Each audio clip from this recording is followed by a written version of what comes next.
తెల్ల వంకాయలండి. పచ్చడి వంకాయలంటారు. హ్మ్. ఇవి చాలా టేస్ట్‌గా ఉంటాయి. మనకి కాల్చుకొని పచ్చడి చేసుకున్నా బావుంటాయి. కూరలకి, పులుసులకి అన్నిట్లికి బావుంటాయండి. ఇదిగోండి ఇప్పుడు హార్వెస్ట్ చేశాను.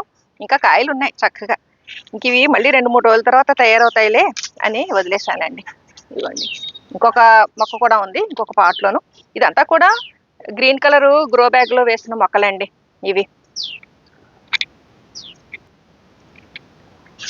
ఇలాగ ఈజీగా పెద్ద పెద్ద కంటైనర్‌లో కిచెన్ వేస్టు వాటిల్ని ఉపయోగించుకుంటూ పెంచుకున్నాం అనుకోండి, మంచి దిగుబడినిస్తాయండి. చూసారుగా ఇదంతా కూడా మేము కిచెన్ వేస్ట్ తోటే నింపేసాం. ఈ పాట్స్ అన్నీ కూడా. ఈ గ్రీన్ కలర్ గ్రో బ్యాగు ఆ మట్టి నింపినప్పుడు కూడా మీకు వీడియో చేసి చూపిచ్చానండి. హ్మ్. చక్కగా ఈ తెల్ల వంకాయలు మనం హార్వెస్ట్ చేసుకున్న కొద్దీ అలా వస్తూనే ఉంటాయి. ఇదిగోండి మళ్ళీ పూత మొదలైపోతుంది. ఇంకా చిన్ని చిన్ని పిందులు ఇటు పక్క కూడా ఉన్నాయండి. ఇవిగోండి. చూసారా? చీమలు మొదలైపోయినాయండి. మిల్లీ బగ్స్ ఇంకా స్టార్ట్ అయిపోతాయి. వీటికి కూడా కేర్‌కి వేప నూనె ఇటువంటివన్నీ స్ప్రే చేయాలి.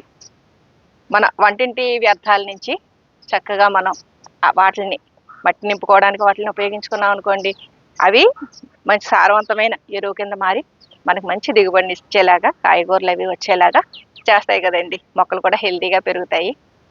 ఇలాగా మన గార్డెన్‌లో ఈ కిచెన్ వేస్ట్ లాంటివి ఉపయోగించుకునండి పంటలు పండించుకున్నాం అనుకోండి, అటు ఆరోగ్యానికి ఆరోగ్యం, అలాగే మనకి తక్కువ ఖర్చుతోటే మన పంటలు పండించుకున్నట్టుగా అవుతుంది కదండీ!